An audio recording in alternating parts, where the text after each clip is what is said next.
Yeah, well, luckily we have enough experience to where we've seen in our own franchisees the ones that, wow, this is a really good fit. Let's find more people like this. And the number one trait is they have to love people, and by that I mean sale. They're like a salesperson. They're totally fine with going out. Hey, here's what I do. Here's why you should care. Like, come be a part of it. Yeah. They're going to go out in the community, go speak to high schools. They're going to go engage at farmers markets and Yeah. do all those things. That's what we're finding is really a huge trait that uh, you can't guarantee success as a franchisor. Welcome to the Franchise Hot Seat Podcast, where we talk about all things franchising. Now, here's your host, Dr. John P. Hayes. Hi, John Hayes, back with more franchise conversations. And my guest today learned to drive at Safeway Driving School. But then he went on to become a professional NASCAR driver. And years later, he came back and he bought the very company that taught him how to drive. Maybe not for NASCAR, but at least around the streets. Then he transformed that into a franchise system.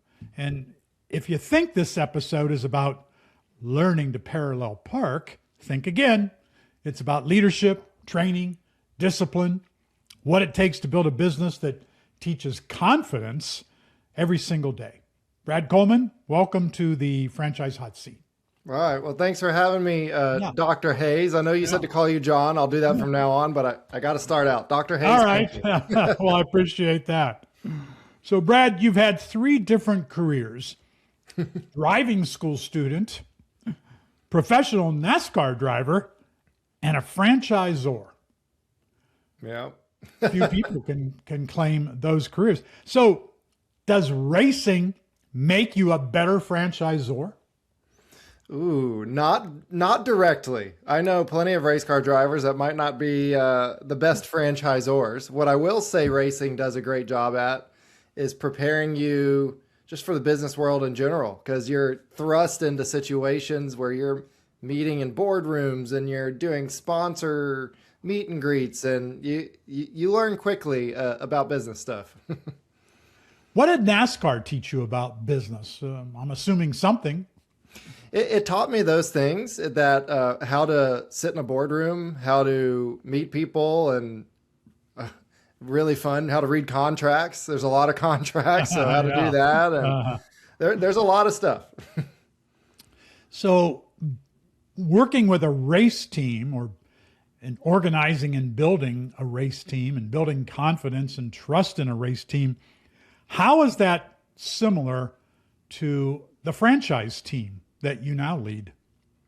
Yeah, that's a great question, because when people think of racing and motorsports in general, they think of the driver, they think of the car, and not necessarily the entire team behind it. The hundreds and hundreds of people. When you get to the level I was at NASCAR or Formula One, there's hundreds, even thousands of people on a single team that are working to make that car go as fast as it can.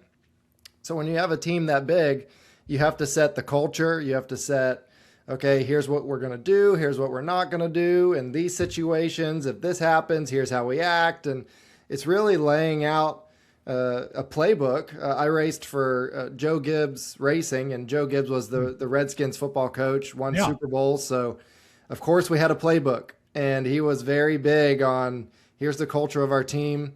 Here's the playbook we're going to go by, which, as you know very well, as a franchisor or franchisee, you get a playbook, and it is listed out. And if you follow that playbook, things are going to go good. So it taught me that. So before NASCAR, you learned how to drive, as teenagers tend to do, and you didn't know you were, I suppose when you first went to driving school, you didn't know you'd become a NASCAR driver. Mm-hmm. Not a NASCAR driver. I definitely wanted to be a race car driver, but not NASCAR. Okay, great. So you knew you wanted to do that, and this was the beginning. You had to learn how to drive a car around town, at least, and on the highways of life. But at what point did you realize franchising existed and that learning how to drive could be a franchise business? How did that come about? Well, they came about at two different times. I learned about franchising existing from my dad, who is a branding, marketing, I'd call him genius. I think he's really good at it. Good. He's my dad, so I'm proud of him. Yeah.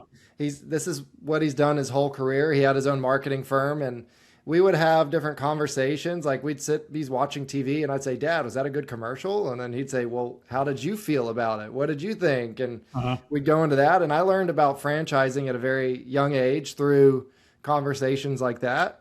But it wasn't franchising a driving school until me and my dad were the owners of Safeway Driving, and we saw these statistics that the state of Texas was putting out showing that our graduates' chances of getting in a crash was nearly half of your average driving school. And we went, well, this is amazing. How do we get this in front of more people? Do we want to grow ourselves with corporate growth, or do we want to do franchising? And we fully explored that. And that's when the light bulb went off of, wow, franchising really works well here.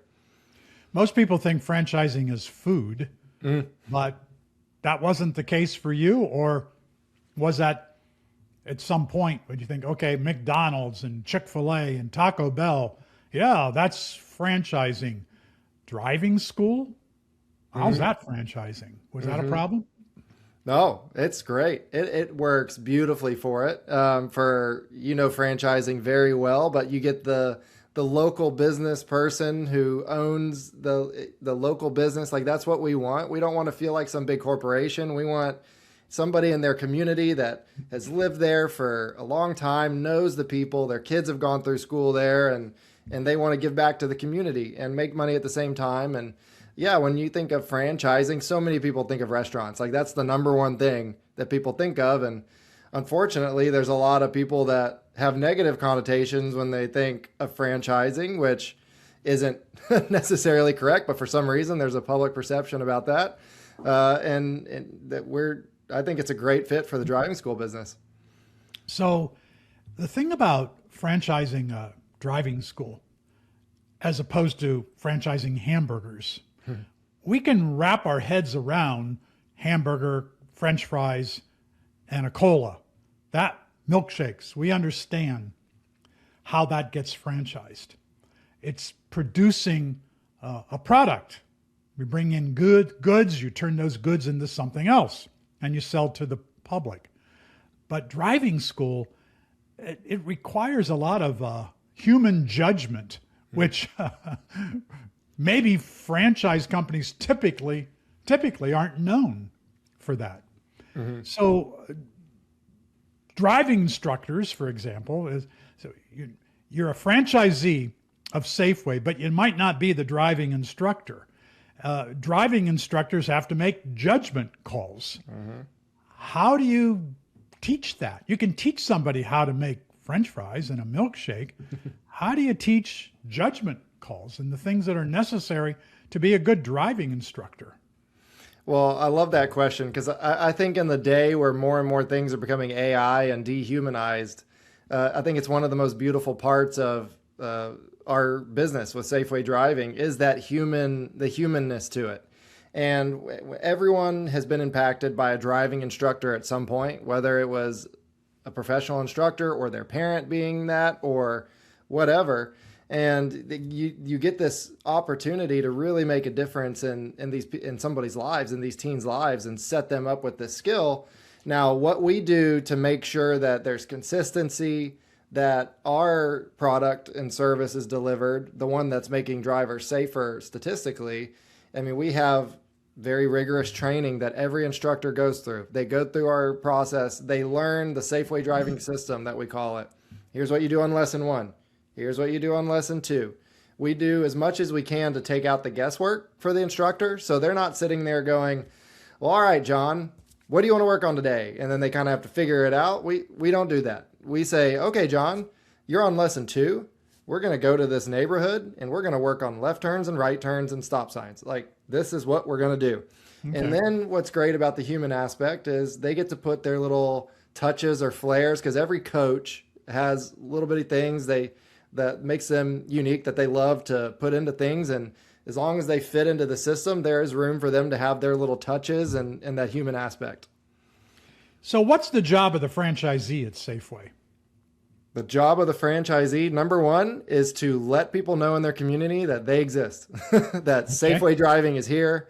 This is why you should care about it. You know, Safeway is here to prevent the phone call nobody wants. Here's the statistics showing we are safer, and we want to help you get your license. It's something everybody needs to do at some point if they want to get out in a car and go driving. So come do it with us. It gives you the best chance of success. And then also just making sure if, you know, because we have everything from a franchisee that's the instructor himself to a franchisee that has 20 instructors. So make sure you have enough instructors, that they've gone through our training, that you have enough cars, and just get out and spread the word that you exist. That's what they do. So Michael Gerber, the author of the E-Myth, would say that your franchisee, who is also the instructor, is actually a technician. And your franchisee who has 20 instructors is building a business. That's a theme throughout his book, The E-Myth, which I recommend that everybody have my students read that book. I recommend it to anyone who's going to buy a franchise or start a business. Go read The E-Myth so that you understand what the role of the business leader is. And who's the better franchisee, or the franchisee perhaps you would rather have? I'm not talking about personality-wise. I'm talking about, do you want a franchisee who is also the instructor, or do you want a franchisee who's going to have 20 instructors? And why, yes or no, to those two types? So what I want is a franchisee that's passionate about what we do. That's number one, what I care about most. Do you care about making the road safer? Do you care about these teens and young adults or old adults? We get people as old as 80 years old wanting to come through and refresh their memory or refresh their skills. So I want to know that you're passionate. It depends on what you're measuring. Are you measuring the amount of money? Well, then the one with 20 instructors will get more money coming in. But when there's that, for example, someone who's been a driving instructor for a long time and they love doing it and they're ready to not be a part of someone else's school, but start their own and do that, then that's the situation we got with one franchisee that's the instructor as well. He just hired his first or second instructor to help him out. So he's starting to build that business aspect. I want both of them as long as they care about what they're doing. That's what I really care about. Okay, but if I were on your board of directors and you told me that you sold exclusive territories, do you sell exclusive territories? Yes, sir. Okay. And in that exclusive territory, there are so many households, so many cars, so many teenagers. We have an idea, because we can do great deep dive marketing analysis, that any market you select in the United States, we can take a look at it, and we know if we dominate that market, as we've got competitors, just a parent who doesn't send a child to driving school, parent, that's a competitor. That's probably the number one competition. A lot of people just get it done in the family, teaching Johnny how to drive, but others, no, we want to go to a driving school. And so you know what percentage of the market you dominate. And if I'm on your board of directors, I expect you to dominate as do any of your investors. We want you to dominate the marketplace. You're not going to dominate the marketplace with a technician, a franchisee who's also the instructor, for obvious reasons. But if you have 20 instructors, you're probably going to, and maybe 10, I don't know what the number is, depends on the size of the market. This is a mistake that business owners and franchisees included make. They don't understand, and some people will give you the argument, I'm not in business to make money. Well, then a franchisor and the board of directors and investors are going to say, why do we have you in our business? Maybe you could do this on your own, because we want to dominate the market. We want the most. We can only make so much money out of every territory. We want to maximize that. You can't do that with a technician. So how do you respond to that? Well, my first response would be, well, I don't know if you'd like to be on my board. You might be frustrated by me and how I run this. Luckily, I'm the owner as well, and the way that I got into the driving school business was through passion, through my racing, through sponsor obligations, speaking to high schools, teenagers about the dangers of distracted driving, and then that led me to coming back and purchasing Safeway and doing that. So the reason I got into it in the first place is wanting to make a difference and passion, and that is leading everything. Absolutely. If you want the most money and to dominate the market, you get that franchisee that's going to have his operator, that's going to have all the instructors and is really going to go after it. What I want to make sure, number one, is that we get the right person in that care about it and that we're going to make a difference in that community. So I'm not looking to grow as fast as I can. Again, you wouldn't like to hear that as a board person. No. I'm looking to do quality growth and make sure it's the right person. So maybe you'd have to smack me around a bit. No, I concur that I don't want you. What I don't like is SNOs, sold not opened franchises. Those are the businesses that are growing faster than they should, as fast as they can, and faster than they should. I don't support that at all.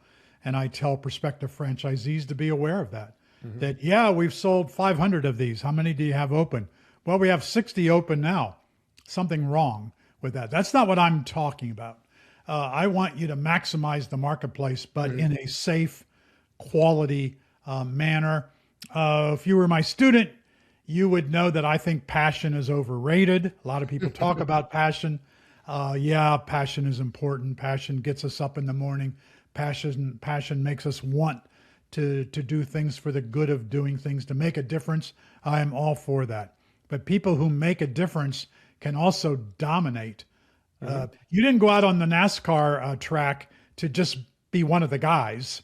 You went out to win, I assume. To dominate, yeah. Yeah, to dominate. Yeah. So why aren't you doing that as a franchisor? And maybe you are. You know, I don't know your business. I'm not on your board and I'm not an investor. But I think this is one of the issues that many franchisors face. You would never hear McDonald's say, we're going to be happy to be number 2. No, we're going to win every time. And there are 300 and some industries that use franchising as their methodology of expansion. Your Safeway, you provide driving lessons. Franchising is your method of expansion. You don't want to own all the units across the country yourself. You might not have the money to do that. You don't have the time or the people power to go do that. Franchising is the world's greatest methodology for expanding a business and helping people get into business, where you are making a difference, by the way, helping people get into a business that becomes their legacy that might last for generations.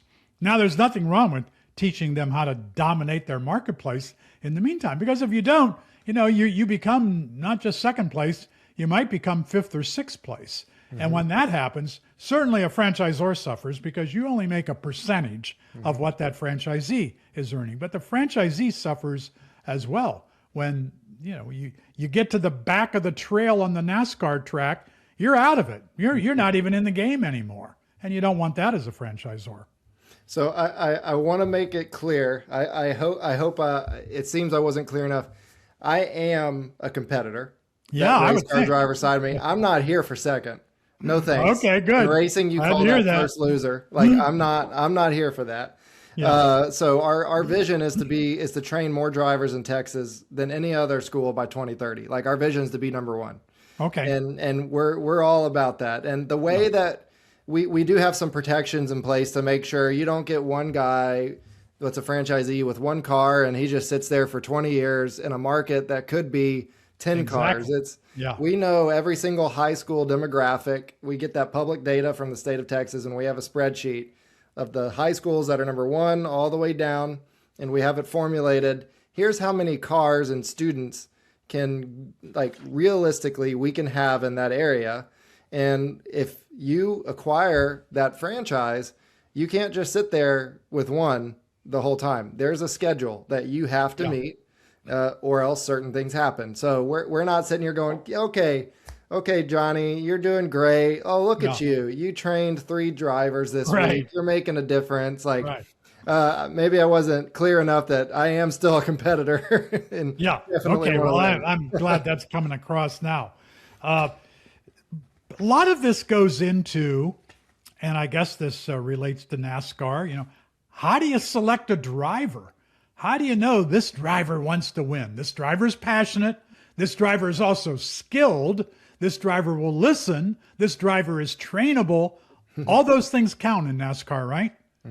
So you're asking about a NASCAR driver, those skills. I am. Yeah. But now I'm going to jump over to selecting a franchisee isn't any easier than selecting a winning NASCAR driver. It's complicated, isn't it? Yeah, it's difficult in other ways because NASCAR driver, you have different. I mean, you think about any professional sport, there's levels. You start at Pee Wee football and then you go up, and then there's scouts that watch, and we have very specific things that we're looking for. Unfortunately, there's not really the feeder system for franchisees in a traditional, like, all right, let's go to the college football game and see how this quarterback's doing, and let's recruit him to be a franchisee. It's very complicated, as you know, and different avenues you can go through with the digital or going to conferences or outreach on LinkedIn. So, it's quite complicated. But yeah, exactly. But you know what we can do as franchisors? I was a franchisor. We Buy Ugly Houses, Homevestors of America. I ran that company for a number of years. I was a franchisee of that company as well. Loved that. Never bought a house and never sold a house. As a real estate investor, I always had a partner who did that the harder work with me or for me. What we need to do is select the right people. A NASCAR team has to select the right drivers. You got to qualify somehow. And in franchising, it might not be quite as obvious. But many franchisors don't even know the personality of a winning franchisee. And there is no standard personality for a winning franchisee. The franchisee of McDonald's may not be the franchisee for Safeway in any territory. There are differences. But one of the ways we can do that is to identify the personality. The personality of a race car driver would be very interesting and probably somewhat comparable to a winning top performing franchisee. I love the DISC profile. Have you ever heard of that, or do you use a personality profile? My family is big on it. Oh, yes. All right. Well, to me, and there are a lot of profiles out there, some profiles that are specifically for franchise selection. I endorse that as well. I've worked with DISC for about 40 years within franchise context. It was introduced to me by the Dwyer Group, now known as Neighborly, which is one of the largest conglomerates of franchise brands in the world. And DISC is simple, inexpensive, but powerful. It's been around a long time. And if you use, I don't care which personality profile you use, I hope every franchisor uses one. Because now some people will say, well, it's like playing God if you tell people they won't make a good. I'm not suggesting that you tell people they won't make a good franchisee. I'm suggesting that you find the people who will make your best franchisees. And in the process, you may turn some people down. But franchising isn't for everyone. Just like NASCAR driving sure wouldn't be for me and probably isn't for most people. Now, more people can get involved in franchising, but sometimes you've got to say to a franchise prospect, you don't have the personality of our top 10 franchisees. I'd sure like to know that before I give you whatever amount of money, $150,000, $300,000, take my life savings, my 401k, and get into a business only to find out, wow, the top guys, their personality is the opposite of, why didn't you tell me that? Mm-hmm. I suppose franchisors will be sued over those kinds of points in the future because that's information they should have. Or a franchisor could say, why didn't you do your due diligence better, your homework better, and figure out you weren't cut out for us? All right. Well, the point is, let's find people who match the personality of our top 10 or our top 50 franchisees. And let's avoid the people who match the personality of our bottom 20 franchisees, because they're just going to waste time. They're not going to like us. They'll never validate our brand because they think we were crooked. We sold them something just to collect the money. That happens a lot of times. So how do you do that? How do you get to the nub of, okay, this is the right person for this territory to become our franchisee? Yeah, well, luckily we have enough experience to where we've seen in our own franchisees the ones that, wow, this is a really good fit. Let's find more people like this. And the number one trait is they have to love people. And by that, I mean, they're like a salesperson. They're totally fine with going out. Hey, here's what I do. Here's why you should care. Come be a part of it. They're going to go out in the community, go speak to high schools. They're going to go engage at farmers markets and do all those things. That's what we're finding is really a huge trait that you can't guarantee success as a franchisor. Guarantees you a better opportunity to be successful. Of course. And then we have people that are CEOs of restaurant companies you've heard of that are great person, but they're not in the day-to-day operations, but they hired somebody who is that person that is doing that thing. So as long as someone like that is part of the equation, you're way more likely to be successful. So that's what we look for, number one, for sure. So you're describing on the DISC scale, the I personality, and probably with a little bit of D. I's love people. I's are all about people. I's are all about talking, and I's are all about communicating what they're all about. Ronald Reagan, the great communicator, was I personality with quite a bit of D as well. When you get to the nitty gritty, folks, the operators, their S and C personalities, they get lost in all the detail work. And they don't go out to they don't want to go out to the schools. They don't want to meet people. They're not really into people. So you've already got it figured out to some extent, and that's what's going to help your business greatly as you grow. And of course, you grow because franchisees feel confident and franchisees feel satisfied. Franchisees love what they're doing and they're making money. Bottom line, if they're not making money, you're going to have problems in your franchise network. So how do you find these folks, and how do you identify who's right, and how do you communicate with them? How's that work? Well, we have a whole process for once we get a lead, they go through, I mean, as you know, the initial calls, the screening process, and the qualification process. Like, let's make sure you fully understand what this is. Let's review the FDD. Let's talk about everything. And as for getting leads, I mean, we've got them everywhere from referrals to former customers when sending emails out saying, hey, former customer, if you had a great experience, did you know that we're franchising? And we've gotten plenty of franchisees through that, doing LinkedIn outreach. And that's the area where I'd say for us is the most difficult, because it is a franchise that's very appetizing. It's just getting out in front of people, because there are a lot of franchises getting in front of people. So we're still figuring out, how do we get in front of more people? Because it's not that we're not an attractive model. Once people hear about us, they're really excited. They sign on. It's how do we get in front of more people? So, I mean, I feel lucky to be in the opportunity to be talking to you. I would love some insight onto what you find to be the best approach and how to go about it.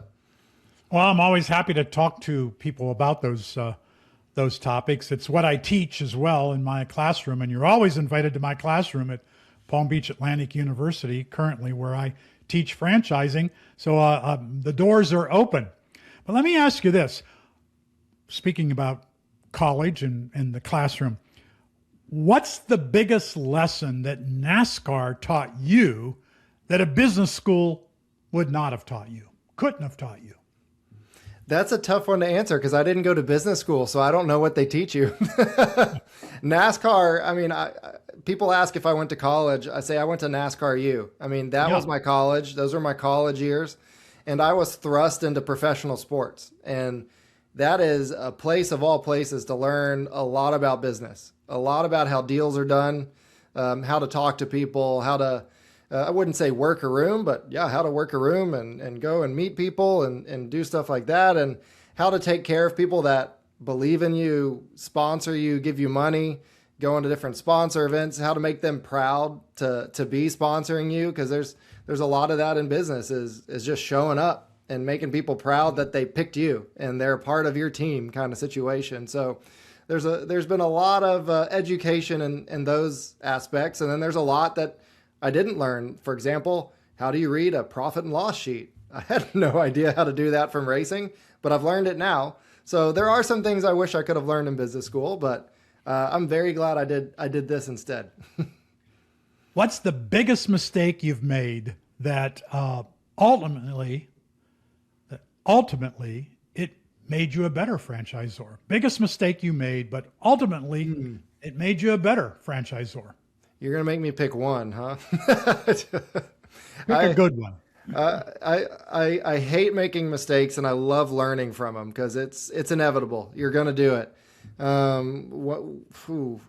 Honestly, it's a silly one. The biggest one I made was us pushing out a new website on a Friday evening when everyone was going to be off for the weekend and there were issues with it and customers couldn't sign up, and we had to wait till Monday when everyone was inundated, and I'm sitting there like all weekend like there's nothing I can do about this. We're just gonna. And that was a lot of franchisees I was hearing from, and that was a mess. But that's not going to happen again. You learned well from that one. When you look at a new franchisee, do you feel confident that you know this one's going to succeed? This one's going to be a winner all the time. Yeah, if we get to where we're signing the document, I am pretty confident they're going to be a winner. Like I really want to make sure along the way, especially when we get to that observation day, that I want to make sure they really understand what this is. And I don't want to sell them some dream of you don't have to do anything and the money's going to show up in your mailbox. Like that's not what we are and what this is for them. And if that's what they're wanting, we let them know very early, hey, that's great. This isn't the right opportunity for you. So through the whole process, we weed out the people where we're not a good fit for them. They're not a good fit for us. It's not because they're a bad person. It's just a fit thing. So once we get to where we're signing pen and paper, it's exciting. It's like, all right, let's go be successful in this. So how about, as we talk about, picking the biggest of this or the worst of that, give me one lesson from the racetrack that every franchisor and franchisee ought to know or learn. Well, let's see. You go fast on the racetrack. You don't want to crash. I think it's important not to crash. I think the biggest thing that I would say is analyze your competitors. Because when you're on the racetrack, yes, a big part of it is going as fast as you can. But once you get in an actual race environment, it's going as fast as you can in context with your competitors who try to get in your way and try to mess up your race. They may try to crash you. They may try to block you. It's okay. How do I analyze what they're doing? How do I learn their style? How do I see their driving style? When I make a move, what are they going to do? And then how do I put myself in the best position to get by them and win this race without crashing? So, we can go to a racetrack and I can start teaching you those things and we can see if they fit into your franchise stuff. Yeah. I just don't want to go 180 miles an hour or whatever you guys do. Or well, that'd be a problem then. Yeah, right. Exactly. And speaking of that, in driving school, are there students who panic? I don't suppose you panic when you're on the NASCAR racetrack. Maybe you do. That could be me if I got into a car. But are people, they lack confidence and they don't have any skills? Do they panic? Then what do you do? They do. They very much do. You'll get that from time to time. And that's where our instructor training is key. So if a student does this, here's what you do. And it's if the instructor can stay calm, that really helps the situation. It's when the instructor starts to panic too, that it's all just out the window. We need you as the instructor. You're their source of truth in this lesson. You stay solid, pull them over to the side of the road.